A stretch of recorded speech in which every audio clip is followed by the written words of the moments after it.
দর্শক, আব্দুল হামিদকে সেবা দিতে থাইল্যান্ড যাচ্ছিলেন নুসরাত ফারিয়া। দর্শক, এই গুঞ্জনটি উঠে এসেছে সামাজিক যোগাযোগ মাধ্যম থেকে। যখনই নুসরাত ফারিয়াকে ঢাকা বিমানবন্দর থেকে গ্রেফতার করা হয়, থাইল্যান্ড যাবে সে উদ্দেশ্যে যখন সে ঢাকা বিমানবন্দরে যায়, যখনই তাকে গ্রেফতার করা হয়, ঠিক তারপর থেকে সামাজিক যোগাযোগ মাধ্যমে ছড়িয়ে পড়েছে এই গুঞ্জন। নেটিজেনরা বলছেন যে অসুস্থ আব্দুল হামিদকেই সেবা দিতে থাইল্যান্ড যাচ্ছিলেন নুসরাত ফারিয়া। দর্শক, তথ্যটি একটি পত্রিকায় উঠে এসেছে, চলুন আমি আপনাদেরকে বিস্তারিত পড়ে শোনাই। থাইল্যান্ড যাওয়ার পথে বিমানবন্দরে গ্রেফতার হয়েছেন অভিনেত্রী নুসরাত ফারিয়া। ফলে শোবিজ অঙ্গনে গুঞ্জন উঠেছে সাবেক রাষ্ট্রপতি আব্দুল হামিদের কাছেই থাইল্যান্ড যাচ্ছিলেন পর্দার শেখ হাসিনা। অনেকেই বলছেন অসুস্থ আব্দুল হামিদের সেবা করার জন্যই ডাক পড়েছিল নুসরাত ফারিয়ার, কিন্তু বিমানবন্দরে পুলিশের কাছে ধরা খাওয়ায় আব্দুল হামিদের কাছে যাওয়া হলো না তার। বরাবরই আলোচনা সমালোচনার মুখে ছিলেন নুসরাত ফারিয়া। কখনো খোলামেলা পোশাক কিংবা বিকিনিতে ফটোশুট করেছিলেন নেটিজেনদের তোপের মুখে। দু একটি ছাড়া তেমন কোনো সিনেমা আলোর মুখ দেখতে না পারলেও রাজকীয় লাইফস্টাইল এবং দেশ বিদেশে ঘুরতে যাওয়া নিয়ে ব্যাপক চর্চিত ছিলেন তিনি।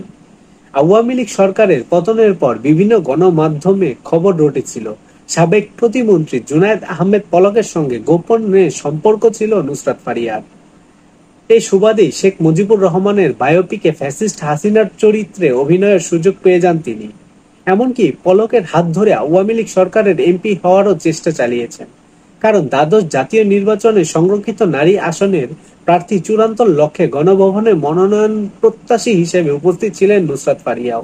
তবে পলকের সঙ্গে শঙ্খ গড়েও এমপি হওয়ার শখ পূরণ হয়নি ঢালিউড এই অভিনেত্রী।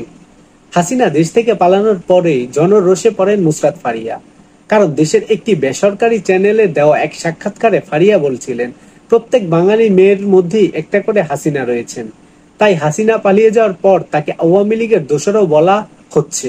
সম্প্রতি অত্যন্ত গোপনে থাই এয়ারওয়েজের একটি ফ্লাইটে দেশ ছাড়েন সাবেক রাষ্ট্রপতি আব্দুল হামিদ। তার দেশ ছাড়ার পর বিষয়টি নিয়ে তোলপাড় সৃষ্টি হয়। মামলা থাকার পরেও কিভাবে কাদের সহায়তায় আব্দুল হামিদ দেশ ছেড়েছেন তা নিয়ে দেখা দেয় প্রশ্ন। সেই ঘটনার রেশ কাটতে না কাটতে এবার নুসরাত ফারিয়াও ওই একই দেশে যাওয়ার সময় বিমানবন্দরে আটক হয়েছেন। যদিও ফারিয়া কি কারণে থাইল্যান্ড যাচ্ছিলেন সেটা সম্পর্কে জানা যায়নি কিছুই। তবে পুলিশ বলছে ফারিয়ার বিরুদ্ধে বৈষম্য বিরোধী আন্দোলন চলাকালে রাজধানীর ভাটারা থানা একটি হত্যা চেষ্টা মামলা রয়েছে। সেই মামলায় তার বিরুদ্ধেই গ্রেফতারি পরোয়ানা ছিল, এ কারণে তাকে আটক করা হয়েছে। দর্শক, মূলত নুসরাত ফারিয়া থাইল্যান্ড যাচ্ছিল, কি কারণে কেন যাচ্ছিল সেটা জানা যায়নি। শুধুমাত্র সামাজিক যোগাযোগ মাধ্যমে মানুষ ট্রল করার জন্য এটা বলছে যে অসুস্থ আব্দুল হামিদের সেবা করতেই তিনি থাইল্যান্ড যাচ্ছিল। দর্শক, এই ভিডিওটা নিয়ে আপনাদের কি মতামত তা অবশ্যই জানিয়ে যাবেন।